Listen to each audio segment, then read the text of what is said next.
अस्सलामुअलैकुम गाइज, आज मैं आपको 5 मौके दिखाऊंगा जिसमें इस गधे ने क्लियरली आंखों में धूल झोंकी। सिर्फ 5। वैसे तो ये हर वीडियो में धूल झोंकता है, लेकिन सिर्फ 5। सबसे पहले दिखाते हैं आपको कैसे मोहम्मद साहब ने एक ऐसे आदमी को किक मारा जो बेचारा सो रहा था। तो बात है तब की, जब मोहम्मद साहब मस्जिद जा रहे थे और उन्हें रास्ते में सोता हुआ एक बेघर आदमी मिला। नबी ने बिना बात के उसके एक लात मारी और बोले, चल खड़ा हो, ये जहन्नुम की नींद है। इसके बाद वो आदमी रोता हुआ यही बोला होगा।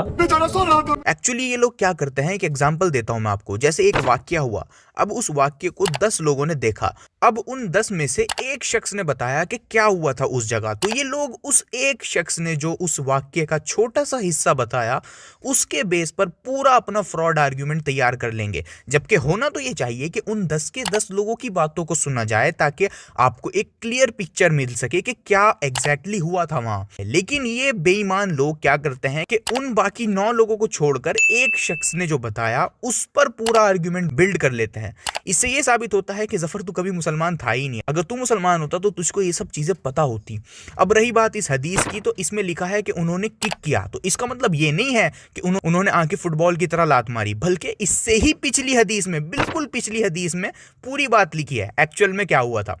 अल आदाब अल मुफराद 1187 से ये बात बिल्कुल साफ हो जाती है कि रसूलुल्लाह ने उनको किक नहीं किया था। इसमें आता है, एक शख्स अपने पेट के बल लेटे थे, और पेट के बल लेटना इस्लाम में मना है।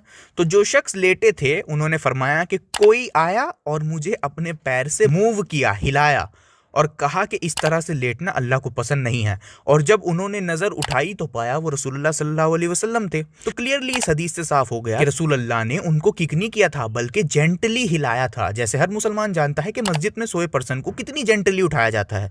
मस्जिद में अगर कोई सोया हो तो उसको बहुत प्यार से उठाया जाता है। किक वगैरह मारना तो किसी के ख्यालों में भी नहीं आ सकता। और जब बात आती है रसूलुल्लाह की, जिनके बारे में आता है सही बुखारी 6927 में कि रसूलुल्लाह सल्लल्लाहु अलैहि वसल्लम का कैरेक्टर बहुत जेंटल था, वो हर मामले में दूसरों को भी जेंटल रहने का ऑर्डर दिया करते थे।